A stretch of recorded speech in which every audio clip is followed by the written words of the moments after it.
Harka fuunee shamaa akkam jirtu kabajamoo dhaggeeffattootaaf daawwattoota Keelloo Miidiyaa odeeffannoon of harkaa qabnu kunooti. Ministeerri barnootaa kaarukalamii barnootaa dadhabaa hojiirra oolchuun qabu jechuun yuunivarsiitii hedduu keessatti hiriirri gaggeeffame. Yeroo addunyaa waggaa 18 piroofeesarummaa kennaa jirtutti Itoophiyaan sirna barnootaa dadhabaa hojiirra oolchuu hin qabdu ka jedhan barattoonni yuunivarsiitii adda addaa guyyaa har'aa hiriira ba'uun dhaadannoo dhageessaa oolaniiru.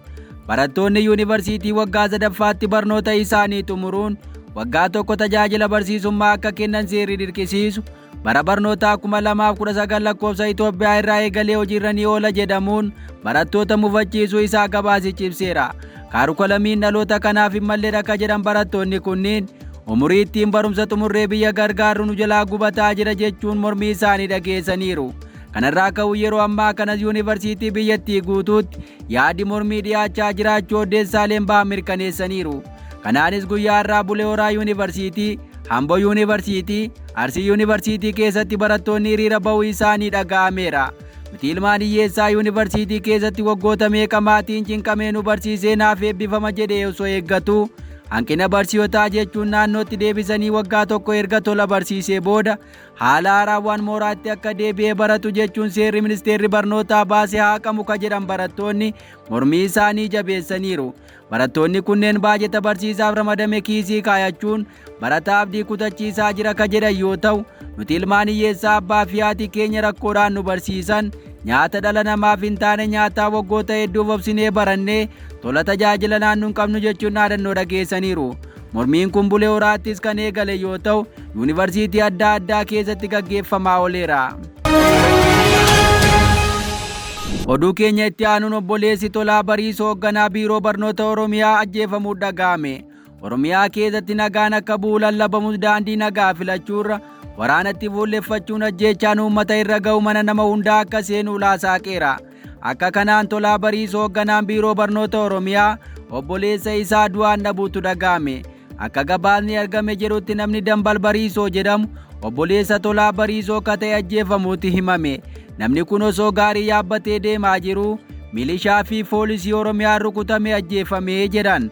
Ajjeechaan kun kaleessa karaawwate yoo ta'u, namni isaan ajjeesan obboleessa Tolaa Bariisoo ta'u erga hubatanii booda caasaa mootummaa keessatti jeequmsa guddaa uumeera jedhame. Ajjeechaa Shawaa Bahaa magaalaa Maqii bakka Qondaallee Abaa Hubattee Urgeessaa itti ajjeefametti raawwatame kun hawaasa guddoo rifachiiseera. Maqiitti ajjeechaan hawaasa irra qaqqabu hammaataa akka jiru yoo ta'u, haalli magaalattii yaaddoo olaanaa ta'uu isaa gabaasni kun akeekeera. Oromiyaan goolama waraanaa keessaa hanga hin baanetti nagaan ba'anii galuu yaaddessaa ta'uu himama. Ta'us humnoonni mootummaa humna qaban abdachuun nagaa buusuu diduu lolatti fuulleffatanii socho'uun nageenya lammiilee akka gaaga'u laasaqeera.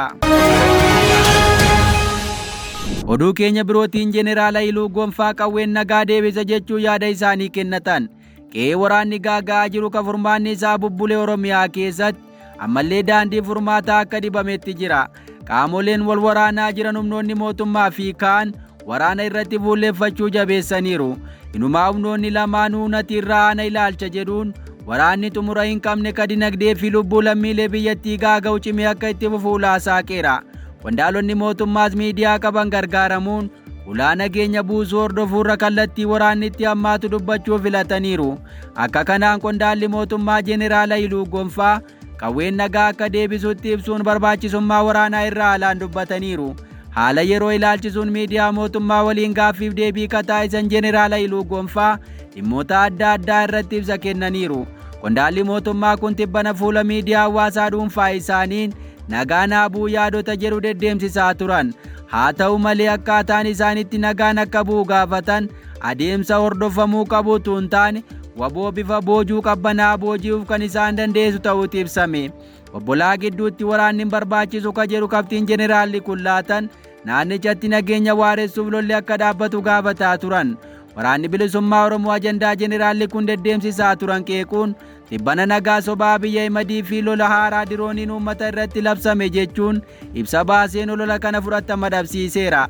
Gareen biyya himadka siyaasaan qophaa'ee waraana harkatti abdii kutatee fi kufaatii dinagdee hamaa keessa akka jiru akkuma maleeffate odeeffannoo kijibaa adeemsisuu jabeesseera jechuun ibse.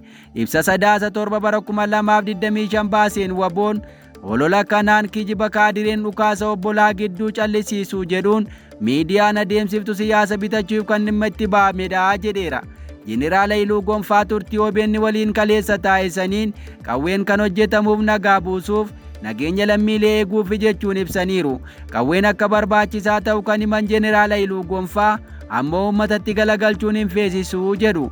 Kun hojii waraanni isaanii itti jiruun faallaadha akka jedhan namoonni hedduun dubbii isaanii kana qeequ. Dhaadannoo obbolaa gidduuraa qawwee callisiisuu jedhu siyaasa sobaa gargaaramaa akka jiran ta'uu karaa adda addaa himameera. Akkuma kana Jeneraal Haayiluun qawwee uummatatti qabuun hin barbaachisu haa jedhan malee waraanni isaanii uummata nagaa ajjeesuu maqaa miseensaa fi deeggaraa waboo jedhuun Oromiyaa keessatti dararaa geessisuu komatamu. Komiin waraana isaanii uummata irraa dhaga'amu malee qondaalli kun qawween nagaa fi qabatamaa jedhaniiru. Inumaa nageenya uummataa eeguuf nagaa eegame mirkaneessuuf qawween barbaachisaa ta'uu isaa himan.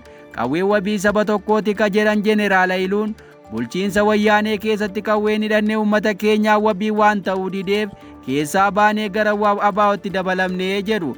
Dubbii isaaniin sirni bulchiinsa PP ammaa garuu qawween inni hidhatee jiru uummataa wabii akka ta'etti ibsaniiru. Yeroo Jeneraal Haayiluu Gonfaa qawween mootummaan hidhatee jiru uummataaf wabiidha nagaa uummataa eegsisaa jira jechuun dubbatan kanatti Oromiyaa bakka hedduutii nageenya uummata Oromoo faannoon goolamaa akka jiru hubatama. Humnoonni kun Shawaa Lixaa naannoo Wallagga Bahaa fi Horroo Guduruu Wallaggaatti faannoon nagaa uummataa booressaa akka jiran irra deddeebiin himama. Dabalataan Harargee fi Boorana keessatti humnoonni Liyyuu Haayilii Somaalee jedhaman nageenya uummataa booressuun daangaa Oromiyaa cabsanii sarbama geessaa akka jiran himama. Kunuu darbee yeroo isaan gaaffiif deebii OBN waliin taasisaa jiranitti waraanni isaanii Harargee keessatti namoota nagaa 8 uummanni himata. Hawaasni bal'aan waraanni mootummaa nu ajjeesaa nageenya keenyaaf balaa olaanaa ta'e jedhee yeroo himatutti Jeneraalli kun ammoo lakki nuti nagaa buusuuf hojjetaa jira jechuun dubbataniiru. Oduu keenya itti aanuun bara 2025 Itoophiyaan humna waraanaa jabaa qabaachuun Afrikaa irraa sadarkaa 5ffaa argatte jechuun gabaasni Global Firepower jedhamu ifoomseera. Gabaasni Global Firepower jedhamu biyyoota Afrikaa humna waraanaa jabaa ta'e qaban jedhaman sadarkaa 1 hanga 10 baaseen Itoophiyaan sadarkaa 5ffaa irratti akka argamtu, Masriin ammoo biyya humna waraanaa Afrikaa irra jabaa ta'e qabaachuun Afrikaa keessaa sadarkaa 1ffaa gubbaatti akka argamtu hime.